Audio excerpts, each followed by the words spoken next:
A very good evening. Much thanks for joining us here on the program. Welcome to Lookup News, and here we are counting down just about a little bit over 48 hours to Christmas. And as all the festivities in the air, we sure here like to remind you what's happening around you and all the stories that are making headlines at this time. Before we get into all the business, here are our top stories.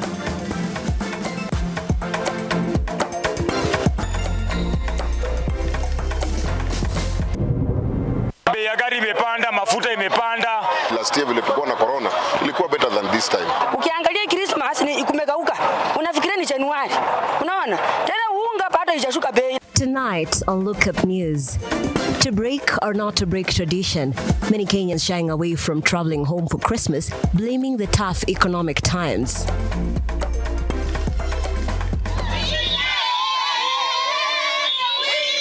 Stellar performers continue to celebrate KCP results across the country.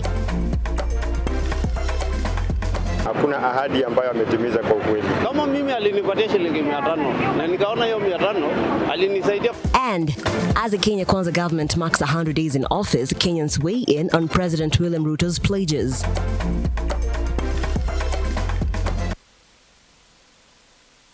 Once more, welcome to the program. This is Lookup News. Nelima here and Felista Adundo on the sign language interpretation. Do let us know where you're watching as from using the hashtag Lookup News right here on Lookup TV, at Lookup TV on Twitter, Lookup TV on Facebook, and Lookup TV on your YouTube channel. And let's begin with all the festivity. The festivities are here once again. Well, many will be traveling to be with their families and relatives to unwind in rural homes, as this is the tradition. A huge number has apparently chosen not to. Their reasons majorly attributed to the high cost of living. Lookup TV embarked on a sport check in Nairobi to figure out what the situation looks like in the run-up to Christmas. From not having any other place to call home to not seeing sense in the hype that comes in traveling to upcountry during Christmas, the reasons for Kenyans not boarding the Christmas bandwagon are varied. But one reason stood out today: the high cost of living. A time like now, often, the Machakos bus station is always packed to capacity, with thousands of Kenyans lined up to board the next vehicle, which are always on demand, despite the inability at times to meet such demands. Today, they were waiting, not for the vehicles, but for other potential passengers to fill up the empty vehicles. Business was not as usual. Watu wana hela, hata ingawa tumejaribu kuraise fare kidogo juu ya pia fuel. Na najua pia country bus hatunanga control price, lakini tuangalia vile watu wanakuja. So at least tumeka 1500, 1800 watu waenda nyumbani. Compare na zile ofisi za juu, at least wale wako juu kidogo kutushinda. Lakini sisi tumeka moderate, na unaona hata saizi magari ziko, watu ndio hakuna. So saa nyingine ikiwa watu wanakuja tunaweka 18, 15. Hivyo pia tunaangalia hali ya watu pia vile iko. Watu hawana pesa. Majamaa saizi unasikia abiria tigari saizi ni ngiri 2 panji, ngiri 3 kwenda Western, kwenda wapi. Mazebe ya unga imepanda, mahindi imepanda, unga imepanda, kila kitu imepanda. Hatujakuwa na biashara kama ile mwaka zingine. Hata ile last year vile tulikuwa na corona ilikuwa better than this time. Gari zimepanda kila mahali. Sasa nimezunguka na box. Hata sina hata pesa yote, na watoto nao niko nao, nataka wakule, unaona? Sasa maisha imekuwa ngumu. Tafadhali mtusaidie. Kwa asubuhi nilikuja hapa hivi saa 10, ngware saa 10 hadi saa hizi unasikia niko na so moja tangu asubuhi ngware mpaka kumaanisha sawa, juu kila mtu ukijaribu kumwambia tufanye beauty anakuambia saizi chakula hata wala kuzia mtu maji anakuonesha 5 liter ya maji ametoka nayo kwa home. It is the 22nd of December, and this is the situation here at Machakos bus station. I've come across a number of people cursing, some entirely putting the blame on the national government. As routine has it, people normally do shopping in plenty in the run-up to the festive season. I'm just going to find out if this is the case this year, or it's just the same situation as it is here at Machakos bus station. It was the same narrative for business owners. It was no longer a season to mint from the hype that comes with the festive seasons. Kulingana na hii msimu wa Disemba huwa tunauza sana, lakini wakati huu hakuna wateja. Vile walikuwa na miminika huku saa hii hakuna. Tuseme kama 2021 nilikuwa napata kama tuseme faida ya siku moja naweza pata ngiri 20 Christmas, sababu hiyo ndio wakati tunapatanga pesa. Traveling to rural areas for the festivities is no longer feasible for most during this holiday. It is clear that we are existing in unprecedented times, with the majority of Kenyans grappling with the high cost of living. And even though it is the festive seasons, a majority of Kenyans are planning to celebrate this season in the simplest way possible. Cecilia Lubanga, Lookuptv in Mudhurwa, Nairobi. Thank you, Cecilia Lubanga, for that story. And of course, do let us know what the festivities are for you. Are you traveling home? Let's keep the conversation going at Lookuptv on all our social media platforms. And now switching gears, the Independent Electoral and Boundaries Commission, IEBC, through its CEO Marjan Hussein Marjan, has once again accused the 4 commissioners who disowned the presidential results declaration of a deliberate attempt to alter the outcome of the presidential poll in the August contest. Mr. Marjan, in his evidence before Justice Agrim led tribunal, says the 4 commissioners wanted the commission to moderate the final presidential results to force a runoff. And as our reporter Henry Tende now files, such an idea sharply divided the commission, leading to the breakaway of the 4. During the continued grilling of IEBC Commissioner Irene Masit, one of the 4 commissioners who challenged the presidential results as declared by the Commission's chair, Wafula Chebukati, the behind-the-scene disagreement among the 7 commissioners surfaced. Appearing before Justice Agrim Chelule's led tribunal, IEBC CEO Marjan Hussein Marjan has revealed what exactly transpired that led to a sharp division in the commission just hours before the declaration of the presidential results. I was told that the NSAC had already actually met them. So when I came there, basically I was presenting the results as they were based on the way we actually generated them. And the issue which was being discussed there was the issue of numbers, the difference, and the fact that they should be moderated, so that now we have give them a chance for them to participate again. And this is the discussion that was basically on the table.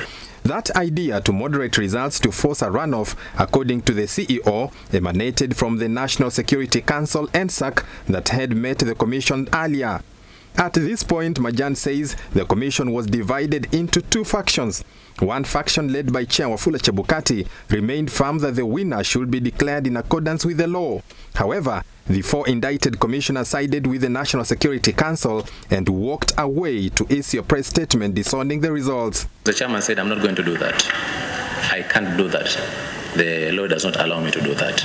So at that point he asked, who is willing to go with me to go and declare the results? He asked all the commissioners, and it's only Commissioner Abdi Gure and Molu, and asked the CEO, are you willing to go with me? I said, fine. And that's when we actually left the boardroom. The other 4 commissioners were basically there. Serena Hotel management also appeared before the tribunal and refuted claims that Irene Masit and her colleagues spent the night at their facilities on the eve of the presser to disown results declared by Wafula Chebukati. Who paid for that presser? The 15th and the presser for the 16th? He paid for them directly. Who is he? The booker, whose name may have appeared on the M-Pesa confirmation, and the name that we saw was Edwin. Edwin who? Ogwe. Ogwe. Now, do you identify the people who are in that presser, and do you see any of them here? The only person that I can identify is Commissioner Masit. Commissioner Irene Masit. Irene Masit, yes. She's one of the people in that presser. Yes. You're sure of that? Yes. Very well. And you confirm they did not spend in your facility, it was just a presser? It was just a presser. Just a presser. The grilling also brought in Simon Miller, a communication manager at Yaya Hotel and Apartments, in an attempt to establish a collusion among the 4 commissioners. Miller confirming the 4 booked free apartments for 5 days through a gentleman, Edwin Okwe. To this effect, playing a CCTV video that apparently captured Commissioner Irene Masit making her entry into the premises. For clarity purposes, the person who made the booking for the said apartments, there were 3 different apartments, is Mr. Edwin Ogwe. because of the ID that is put there as well. Mr. Edwin Ogwe is a repeat client. He stayed with us before, so he just made a random booking, and we got him space. For how many units? For three different units. With a statement of the IEBC CEO directly implicating the 4 commissioners, it will be interesting to see how they clear their names, with the next hearing set for January 4th next year. Henry Tende, Lookuptv. Thank you, Henry Tanda, for those very detailed information. And on our daily segment of Your Opinion Matters, our very own reporter Shadrach Kareria interacted with the I beg your pardon, I'll just take that again. On our daily segment of Your Opinion Matters, our very own Shadrach Kareria interacted with people on the 100 days of President William Ruto in office. Here's what they had to say. Sasa kulingana na mimi na maoni yangu, hajatimiza mingi. Kama chakula saa iko juu, kila kitu iko juu, mafuta iko juu. Sasa hata sisi tuko na shida. Kwa siku 100 za Ruto kazini, hakuna ahadi ambayo ametimiza kwa ukweli. Kwa sababu ile ahadi angefaa timize ya kutimiza, kile amefanya ni kutuletea mikopo za Hustlers Fund, ambapo hizi Hustlers Funds bado tuna ni kulipa, tunalipia. Dai tusipolipa tutashikwa. Sasa hiyo tu ndio naona tofauti aliyofanya tangu tumchague kwa uongozi wake. Tuseme hivi, tumpatie time kwanza. Na sasa tumuongeza siku zingine 100 tena tuone namna gani. Hustler Fund ikawa shilingi 500 kwa kila mwananchi, ambapo ilikuwa pesa ya chini na ilikuwa duni sana kwa siku kwetu kama wananchi wa Kenya. Tunatarajia kwamba akiangalia akitosha ushuru ya kutosha, aweze kuwatenga pesa ambayo watapatia wananchi wa Kenya, ili kila mwananchi awe na ile kitu anaweza kufanya na biashara yake. Rais ametusaidia sana. Mimi hata nilikuwa nakaa hivi natafuta, unajua alisema atapea kila mtu na kiwango yake. Kama uko juu na ile vitu unapata atakupatia kwa kiwango. Akasema hata wale wana kazi atawapatia. Kama mimi alinipatia shilingi 500 na nikaona hiyo 500 alinisaidia, kwa sababu hata nilikuwa na 1000 nalipa nyumba 1500. Akaniongezea 500 nikalipa nyumba. Sisi mwanadamu tunaweza ona kama amekosea, lakini hajakosea. Unajua kwa nini? Ukitumia your common sense, mambo ya ofisi na kusetro, na iliwachwa saa ingine na madeni nyingi, iliwachwa sijui na mambo nyingi ya kufanywa kama hii kujengwa kwa manyumba hii inaitwa boma yangu. Hiyo itatiki muda. Kwa hivyo we just cool down, asetro ndio aendelee. It is exactly 100 days after President William Ruto became the president, and the residents here said that William Ruto would have performed better if added more days. Reporting for Lookuptv from the capital city of Kenya, Nairobi, my name is Shadrach Kareria. And on a sad note, actor Gideon Gathu, famously known as Prosecutor, has been confirmed dead after a long illness. Gathu, who played the role of judge in Vioja Mahakamani, underwent kidney transplant in July before being discharged early August.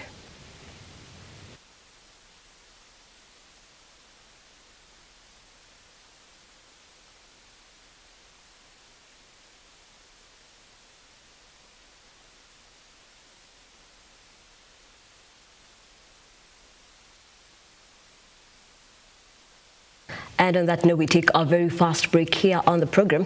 Remember, the hashtag is #LookUpNews, and we'd like to hear more from you. I'll be sampling some of your comments at the tail end of this bulletin. We take that break, don't go far.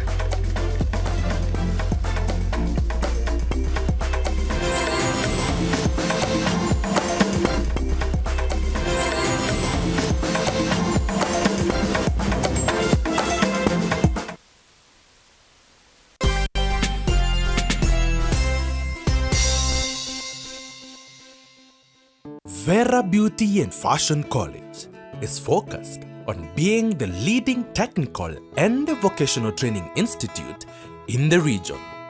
Our team possesses in-depth knowledge and extensive experience in the industry, offering thorough training in cosmetology, hairdressing, interior design, creative arts, training of trainers, nail technology, and fashion design. With branches in Nairobi, Thika, Meru, Eldoret, and now in Mombasa, our courses ensure that learners are completely equipped with knowledge, competency, and employability skills. Enroll today to be a part of a center of excellence.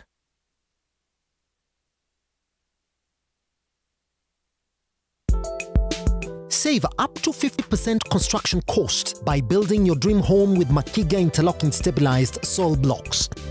At Makiga Construction, we build strong, smart, and affordable houses. What's more, within 60 days, your house is complete. For fast construction using durable and latest technology, contact us on 0794 677600 or email us on info@mbcl.africa. Makiga Building and Construction Limited. Build affordably with Makiga.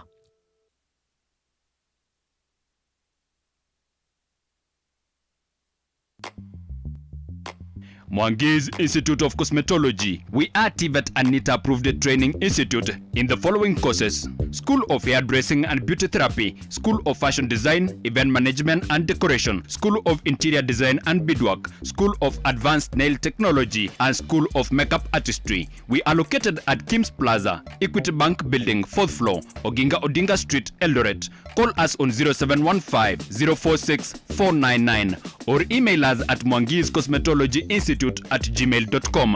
Mwangi's Institute of Cosmetology, empowering tomorrow's generation today.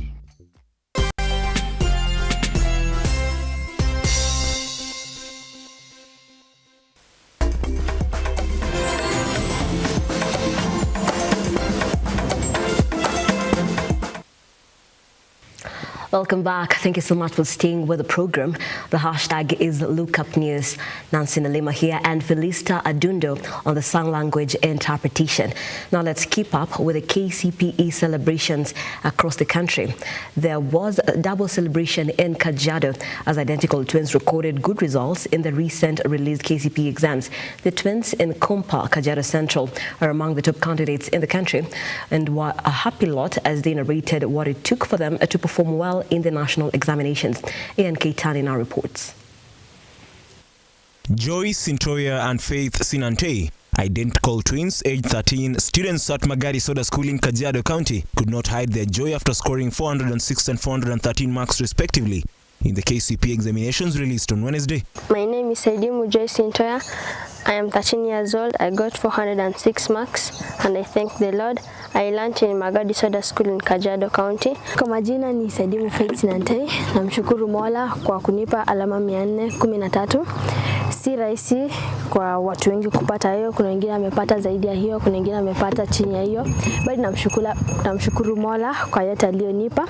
With the students from such marginalized communities always facing myriad of challenges that include traditional beliefs, the twins noted that they drew their inspiration from the struggles women in their community face. The two are now eyeing Kenya High for their secondary education. Kilichonipa motisha ni kuwa nilitaka kuprove them wrong, that not like all the Maasai girls do not want education, kwa sababu pia kuna wale ambao wana maazimio ya maisha bora. The Maasai community being one of the communities that value their traditions, the twins underline the importance of incorporating education with their traditions as well as doing away with retrogressive cultures. Ila na itikadi zetu ni kwa wafaa kujua kukamua, wafaa kujua kwenda kuchunga mbuzi, bali licha hayo una maazimio yako katika maisha yako. So ni lazima kama unaangalia katika siku zako za halafu, ni bora ujue kwa masomo ina manufaa mengi na kwa itakusaidia katika maisha yako. Wengi wanasema kwa wasichana wa Kimasai wanaacha masomo, wanaenda kufanywa ukeketaji, kuozwa mapema, lakini mimi napinga hiyo, kwani natumai kuwa ipo siku kwa tutakuwa mbele kimasomo. Their father insisted on the importance of parents allowing the girl child to access education as opposed to them being married off at an early age. Nilikuwa natarajia watoto watapata alama hiyo na hata zaidi, kwa sababu katika masomo yao na mtihani yao wamekuwa wakipata alama hata zaidi ya hiyo, lakini hii kuwa mtihani ya kitaifa hauwezi linganisha na mtihani ile ambao wamekuwa wakifanya katika shule yao. So nafurahi sana na nimetosheka kwa alama hizo ambazo wamepata. After excelling in mathematics and science, Joy and Faith noted that they will go an extra mile to register similar results in their KCSE examinations. Ian Kitani, Lookuptv. Thank you, Ian Kitani, for that report, and very articulate young ladies right there, and still keeping up with those celebrations. The celebrations of the 2022 KCPE results continued on Thursday in different parts of the country as top candidates celebrated their stellar performance. And as Edwin Mokoro now reports, the candidates are optimistic that they will be admitted into high schools of their choice.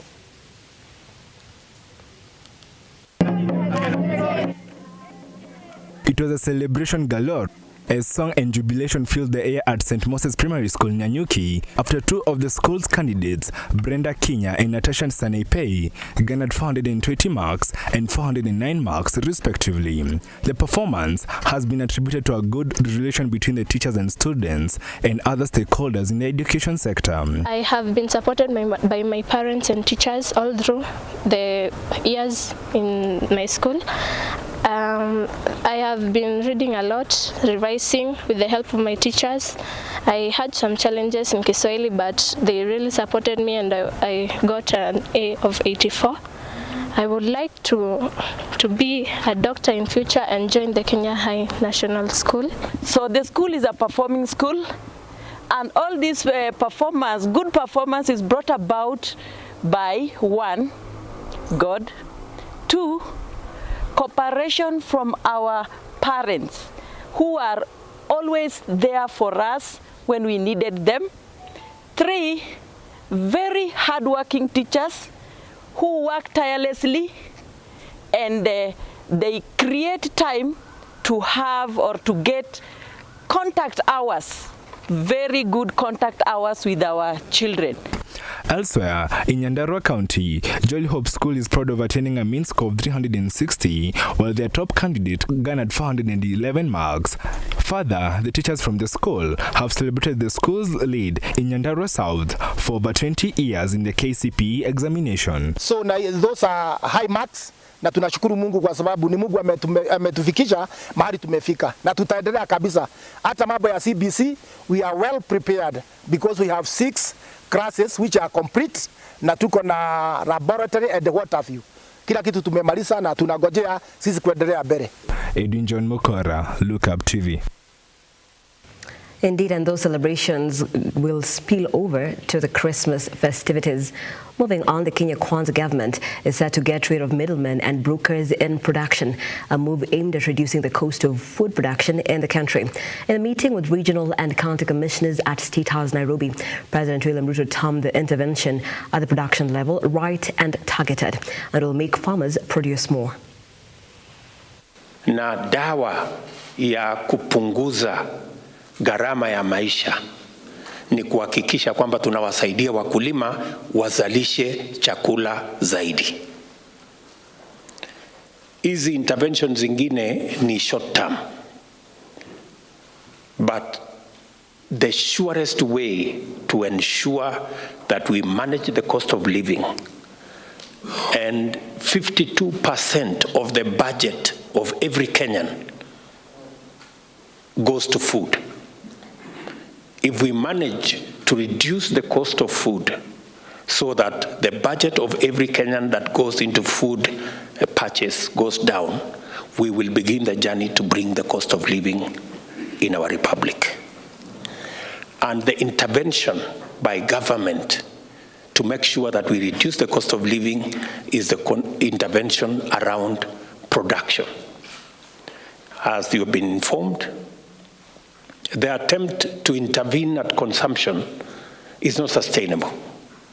But the best intervention is at production. And that is why we want to have a database of all our farmers so that we can recommend to our farmers, because we have done soil surveys across the country, we can recommend to our farmers the correct fertilizer in the correct quantities, delivered at the correct time, so that we can increase our productivity, enhance our production, and produce enough supply of food and all our other food crops. And from the president to the deputy president, Rigathi Gachagua now says the Kenya Kwanza government will deal properly with cartels in coffee and tea sector.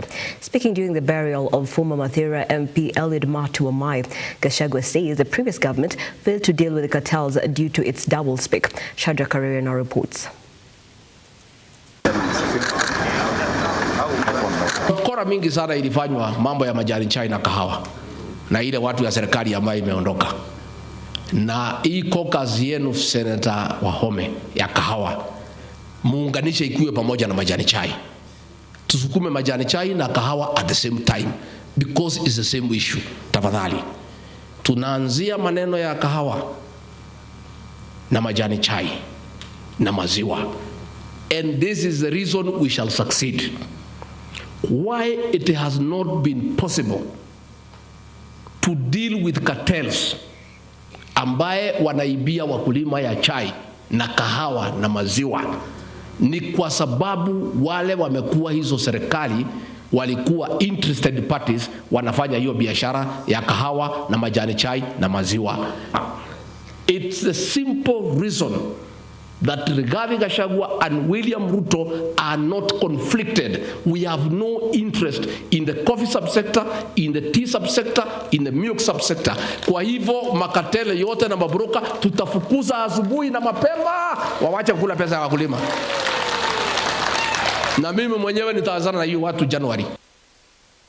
And after some health matters, Health Cabinet Secretary Susan Nahumiche has challenged Kenyans to observe good personal hygiene practices during the festive season in the wake of emerging health threats. The CS called on the public to ensure frequent hand washing and sanitization at all times and wearing of face masks in confined spaces. The CS also called on the public to go to the nearest designated health facilities to get vaccinated against COVID-19 or get a booster dose.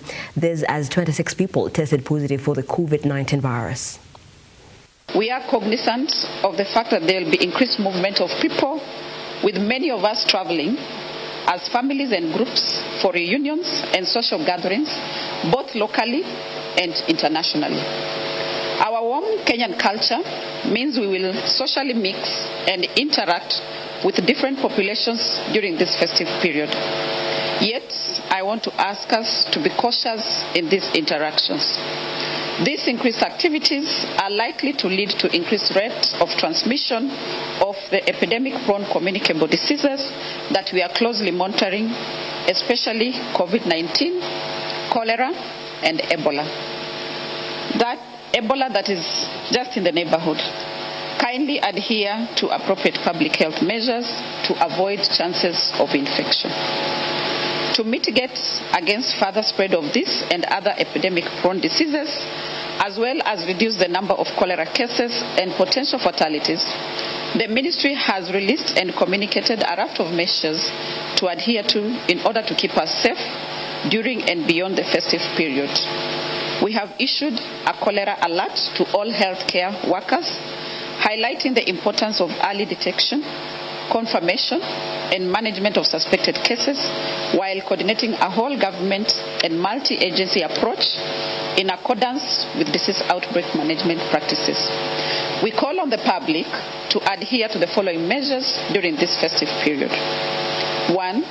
People are encouraged to ensure frequent hand washing and sanitization at all times and wearing of face masks in confined spaces. Those with flu-like symptoms should always wear face masks when in close proximity with other members of the public. 2, the public is encouraged to go to the nearest designated health facilities to get vaccinated against COVID-19 or get a booster dose. 3, the national and the county and unions representing workers in the supply chains in electricity, water and waste services in the county governments have urged county governments to adopt policies and practices that will adequately acknowledge and recognize the fundamental role of all workers and fully respect and uphold their labor rights. In a meeting held at the Machakos Governor's office in Machakos County, the workers have narrated the harsh working conditions they have endured over time.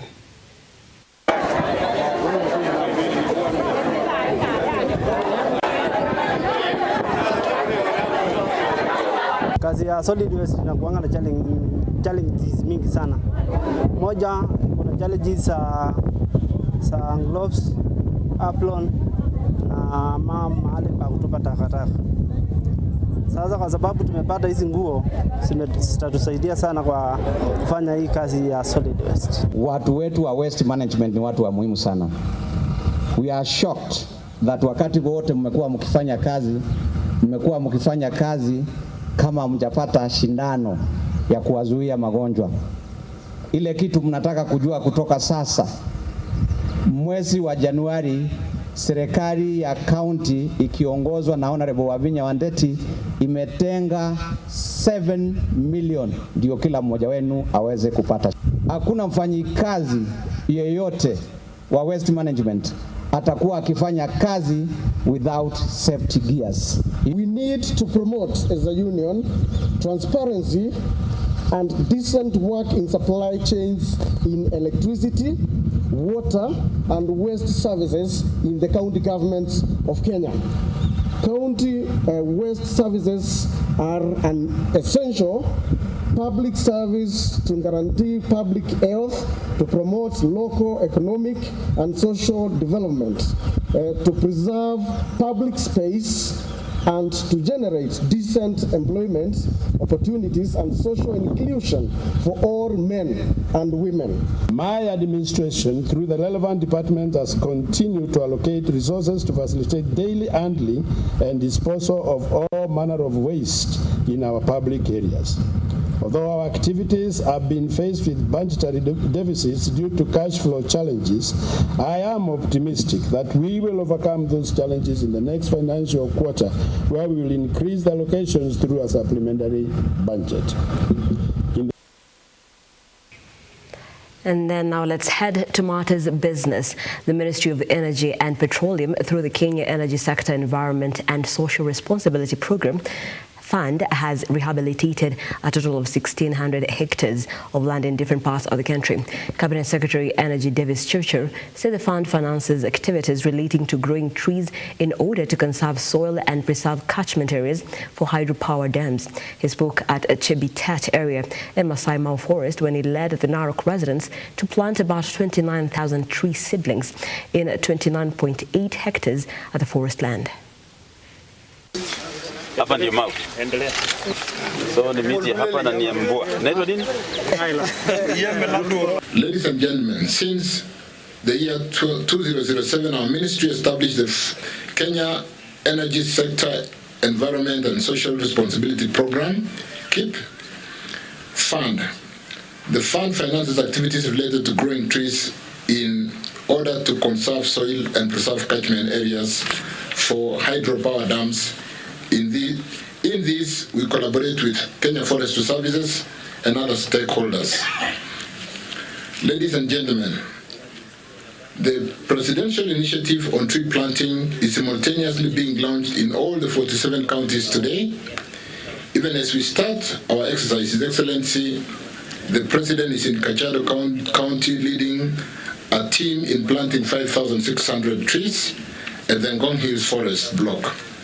This is a great initiative from the President and must be embraced by all to help reduce impacts of climate change in our country. The Ministry of Energy and Petroleum has been actively involved in afforestation efforts.